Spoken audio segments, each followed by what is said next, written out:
Hey guys, Blake Paulson here from Unleashed Drum Studio in North Hollywood, California. As always, I hope that you are doing very well, especially during this terrible pandemic. Since we're all on lockdown, I thought this may be a good time to show you my studio and walk you through my gear. Today's video is a tour of Unleashed Drum Studio.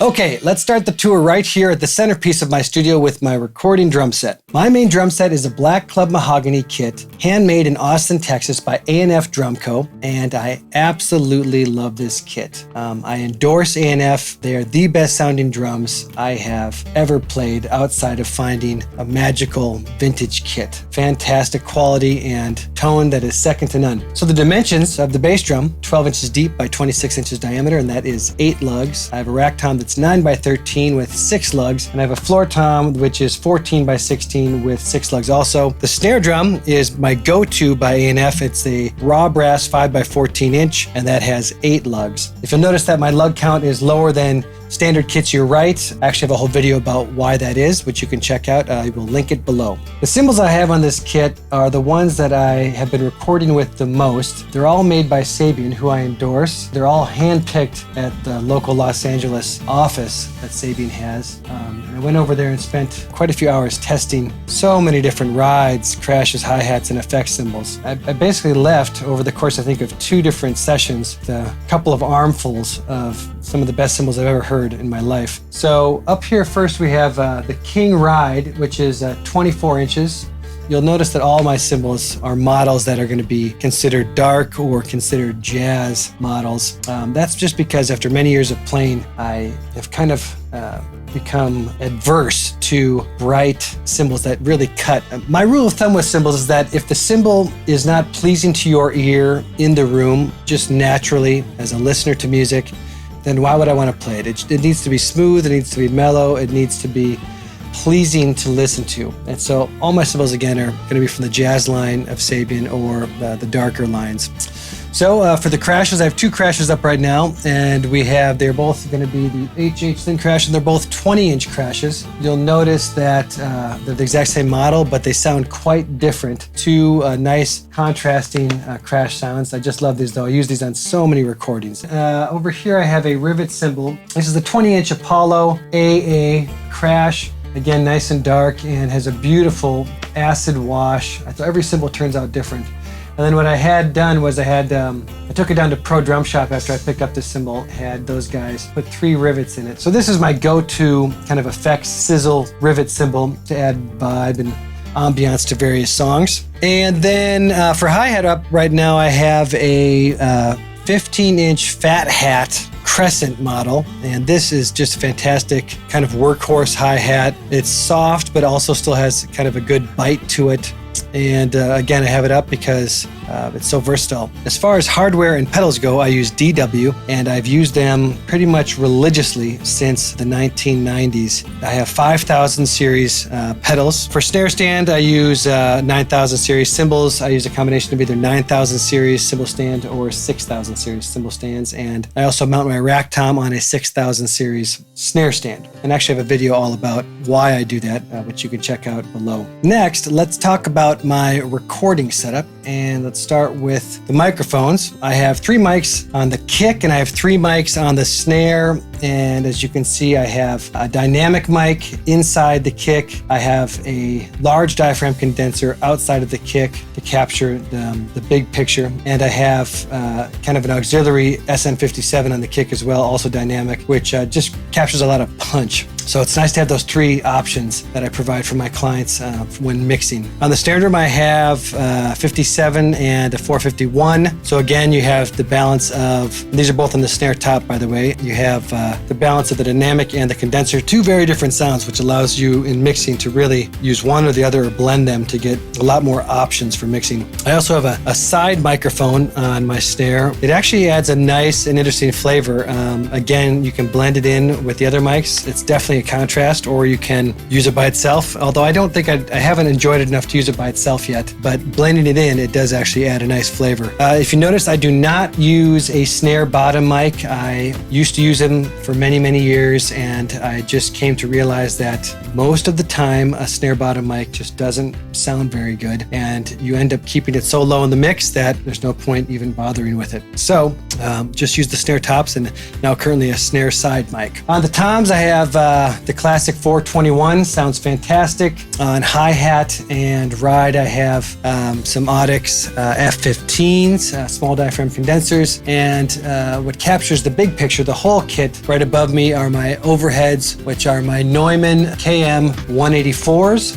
And that is a matched pair, and I have them spaced apart for a nice wide stereo image. And then lastly for mics, we have the mid-room mic, which is an Audix large diaphragm condenser, and then capturing the whole room, I have two large diaphragm condensers, AKG 414s, kind of a quintessential microphone, and they are set up in Omni mode. So they capture the signal coming right from the drum set, and they also capture any reflections off the walls. So to connect all these microphones, I exclusively use and endorse Mogami cables. I think you're hard-pressed to find a better quality cable anywhere in the world.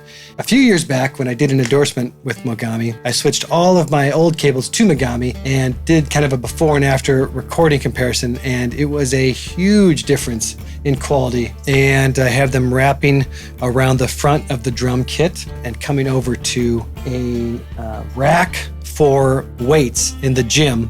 Kind of an unusual option, I guess you might say. It's the best device I could think of or find to be able to wrap cables individually on and kind of keep some separation if you need to unplug something, and also get them up off the floor and kind of clean up the clutter. And then from there, I have my cables plugged into the heart of my studio, which is my two Apollo X8P interfaces. These I got of summer 2019. Like the Mogami cable is one of the biggest upgrades in sound quality I've ever made to my studio. You know, you get what you pay for, but the sound quality difference from anything else I've sampled is pretty much night and day, especially because they have mic pre emulation built right into the mic pre's themselves. It sounds fantastic.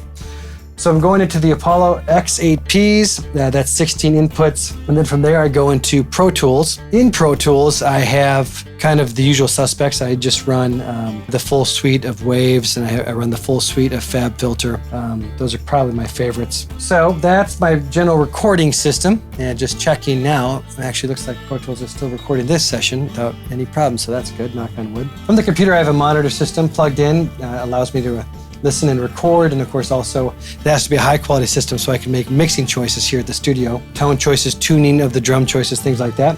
So I just use a Mackie Big Knob, which has a number of inputs, a number of routing options, number of outputs. The Mackie Big Knob is plugged into two Mackie studio monitors, which sound great, and I also have a matching 10-inch subwoofer for those speakers, so it sounds really nice in the room. But what I primarily use for recording with and also mixing is my Ultimateers reference in-ear monitors, and they're designed specifically for having very accurate sound, so I use those every single day. For the acoustic treatments of my studio, I contacted LA Sound Panels. They built me these diffusers. Diffusers are designed to do what the name implies, which is spread the sound out. When sound just hits drywall, especially in a room like this where the walls are perpendicular, it creates nodes, it creates flutter echoes, things that are undesirable in that you don't want to have your microphones record. So the diffusers help break up those flutter echoes while still keeping the room kind of bright and exciting sounding. And so I have a balance of those diffusers from LA Panels, and then I use a balance of Auralex foam to do some toning down of the brightness in the room. So I just try to strike a balance. LA Panels came out and did some kind of scientific analysis of the sound of this room, which I appreciated, and I got some good information from that. But it's a combination of kind of using some scientific analysis and also just using trial and error, really. Trial and error is a big part of my kind of sonic design for the acoustics of this room. I'm actually very pleased with the tone of the room. This room is kind of a good balance right now between excitement and control, and I've really been enjoying the room sounds I've been getting, so I think I'm going to be keeping it like this for a while. Above me is I built a custom lighting truss. I actually put the lighting truss together by going to a metal fabricator here in the San Fernando Valley, and they cut me a piece of metal that was exact width of the wall, which is about 14 feet or a little over, if I recall, and it's been working out great. It's quite strong, but it's aluminum, so it's lightweight. It's also flexible, and it holds all of my lighting, and also holds my overhead GoPro, and there's plenty of space if I want to add more lights or more cameras. I've also mounted on the wall a fairly large flat panel television. This has just really been useful. As you can see here, I'm running Pro Tools on it. When I have clients who want to sit in on my drum recording sessions here, they can view what I'm doing and see what I'm doing on the screen there, so it's great for that. I also offer my master classes here where I teach drummers and producers how to record drum set. The screen is invaluable for showing how to use all aspects of Pro Tools and all aspects of the masterclass. So it's great for the master classes. And then it's also good for my lessons because I can actually throw either sheets from books or PDFs that I've created for lesson material. So say if the student forgets their materials or I'm introducing new materials, I can just put it up on the screen and then we can just work from that. Also mounted on the wall is a frame with my 4 method books. My wife put this together for me. It was very thoughtful of her. Once all 4 books were finished and published, she went ahead and put them in a frame, and so I proudly hang it here on my back wall. Directly across from my main drum set, I have a second drum set, which is a Ludwig and Ludwig 1930s vintage kit, which I am deeply in love with. It's got that great big booming sound. Bass drum is 14 by 26, rack tom 9 by 13, and floor tom 16 by 16. This kit, I definitely will swap out certain drums for certain recordings if I really want a more just kind of that more retro vibe, especially if I want a super boomy bass drum. I'll bring that bass drum over here and throw it on my main kit for recording. But day in and day out, the primary use of that second drum set is as my student drum set. That's where all the students who come and take in-person lessons with me get to play. And I think it's actually really fun for them to play a big old vintage drum kit, which a lot of, especially new drummers, don't really have access to those kind of drums. So it's a great drum kit for my students. They enjoy it, and it sounds fun for me too. As the teacher listening to it, it's fun to listen to on a daily basis. Against the back wall, I have what I lovingly call is the Client Care Center, and that includes a water cooler, which also offers on-demand Keurig coffee and tea, and I always try to keep plenty of flavors of coffee and tea in stock for my clients. Next to it is the beverage fridge, and I try to stock that with lots of different carbonated waters and sodas. I also have some beer in there for my adult clients. And next to that is the what I call the producer or the parent chair. So if a parent would like to sit in on a lesson for a younger drummer, or if I'm doing an in-person recording session and the producer would like to sit in and again watch the session up on the TV, then that is the producer chair. To my left of my main drum set, I keep my auxiliary bass drums. The first one is a matching Black Club Mahogany bass drum, and so it matches my main drum set, but it has the dimensions of 10 inches deep by 24 inches in diameter, and it's also an 8-lug bass drum. I often run this drum with really warm heads. As you can see, there's a fiber from Remo on the front head right now. I also have felt straps going through it, and I have substantial muffling on the inside, because this drum I lovingly call my RK for producer Rob Kleiner, who inspired it, but it's a very, very soft pillow kind of muted bass drum sound that I go for with this drum. Still very low, but very, very soft. It's like playing on a pillow. Sounds fantastic. For the right song, this drum is absolutely perfect. Up top, I have my largest diameter bass drum. This is a 12 by 28 Leedy and Ludwig 1950s marching bass drum that Pro Drum helped me clean up and make into a fantastic recording bass drum. Below that, I have my 1960s Samsonite leather hard shell suitcase, which I have mounted a clip to so I can attach a bass drum pedal, and I call this my traveler bass drum because it is literally a suitcase that sounds like a fantastic bass drum. And in my other video, which I demo all of my bass drums, you can check out what it sounds like. But I love playing this thing. Super fun and a very unique sound. On the bottom, we have my latest addition to my bass drum family, and this is a WFL from the 50s, 14 inches deep by 22 inches in diameter. And as you see, I have it set up to be really bright and really punchy. So each of my bass drums fills a very specific niche in my sounds. And so I have them all kind of set up and ready to go for a specific sound. So whatever a song requires, I can just put that bass drum on the kit and start recording within a few minutes. The goal is to have a turnkey setup here for snare drums and bass drums. If you'd like to compare all of my 6 bass drums, I have them up on a separate video on my channel, which directly compares them back to back. On the other side of my recording kit, I keep my auxiliary snare drums. And from top down, we have my A&F Drumco Black Club Mahogany snare drum, which is a beast. This guy is 8 inches deep by 16 inches in diameter with 8 lugs. Huge. One of the deepest snare drums I've ever heard. Next to that, I have an old 1920s Ludwig nickel over brass snare, and that's a 5x14. Below that, I have a Ludwig & Ludwig 1930s maple snare. As you can see, it's set up right now with a lot of muting for, again, a really kind of dry and fat tone. Next to that, we have a Ludwig acrylite snare, kind of a classic, one of the most recorded snares of all time. Now below that, we have a really fun drum, 2-inch by 16-inch pancake snare drum, made by my drum company, A&F Drumco, and it is raw brass. So that drum is absolutely unique and fun to play. And next to that, we have an A&F raw steel 5x14-inch 8-lug snare. Again, one of my favorite touring and real workhorse snare drums. Just really versatile, quintessential sound that works on so many styles. I would say between my raw steel and my raw brass from A&F, both are 5x14. Both I use for live and for recording work.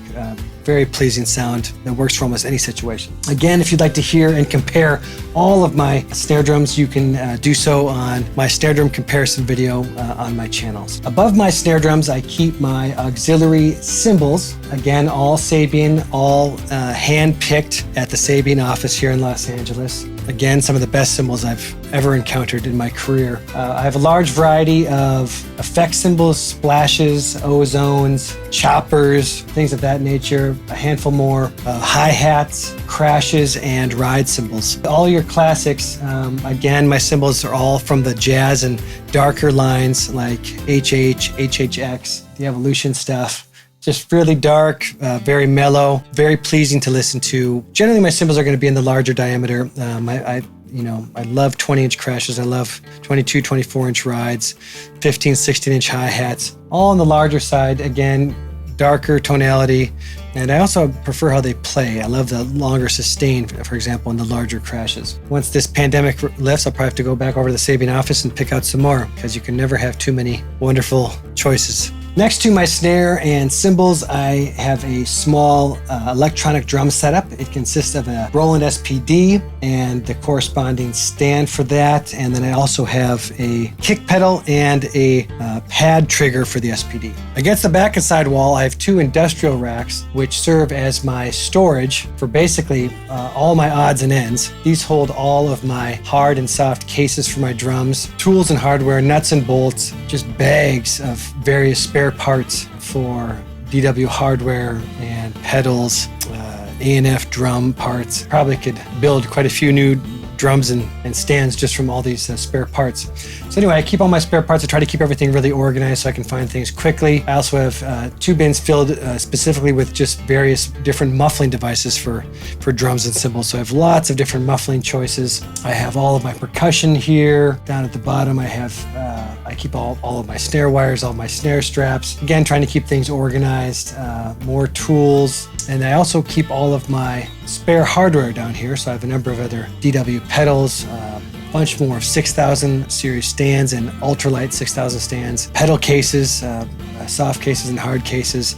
And I have my live rig for my electronics in here, which is in-ear monitors on tour or at local live shows. I keep all those electronics here. Probably my favorite part of these racks is my Remo drum head collection, and I'm pleased to endorse Remo. Definitely the best sounding drum heads there are, hands down. So pleased to work with Remo, and over the years they have sent me a huge amount of drum heads. I've gone through obviously a lot. I try to maintain a good inventory so that I can always change a tom or a snare drum head to something that the session might need on demand. What I love most is this huge variety of bass drum heads. The dimensions for the heads I keep in stock are 22, 24, 26, and 28. But I have a huge amount of flavors, especially for 24 and 26-inch drums. So it's really fun to have this many flavors to be able to throw on for a certain live show or for recording session. You know, again, on demand. One of the big goals of my studio is to have all of the tones you could imagine kind of on demand, specifically for recording, but also that comes in handy for live shows. Over on my bookshelves, I keep basically all the books and materials that I've studied on drum set since grade school. I also include all my practice tracking sheet. I also keep all of the books that I've written in my early drafts of those books. Next to the bookshelves, I have my tuning table, which I use for changing drum heads on. I think that every drummer should have a tuning table. It makes changing all drums except for large bass drums really fast and convenient. I have a drill here with a drum key bit in it, and so I can easily take drum heads off. Do not use it to put drum heads on because you can over torque and damage your lugs. So anyway, it's great for taking drum heads off really quickly. I also have some snare weight products, and I have some Roots EQ products here to quickly take on and off drums. These are fantastic tools for muting drums to various degrees. Below my tuning table, and what I use when I sit here, is I actually have a special collapsible stool which I use for my suitcase drum set that actually can fold down. It's much lighter and smaller than a regular drum throne. Great for those acoustic gigs that you just want to have minimal equipment to tear down and pack away. So that pretty much wraps up everything I wanted to show you guys. I hope this video has been informative for those of you who would like to study or record with me here at Unleashed Drum Studio. And I hope it's been inspirational for those of you who plan to create your own drum studio. I would love to hear your thoughts in the questions and comments below. As always, thanks so much for watching. If you enjoyed the video, please hit thumbs up, subscribe, and share. Take care and stay safe, guys.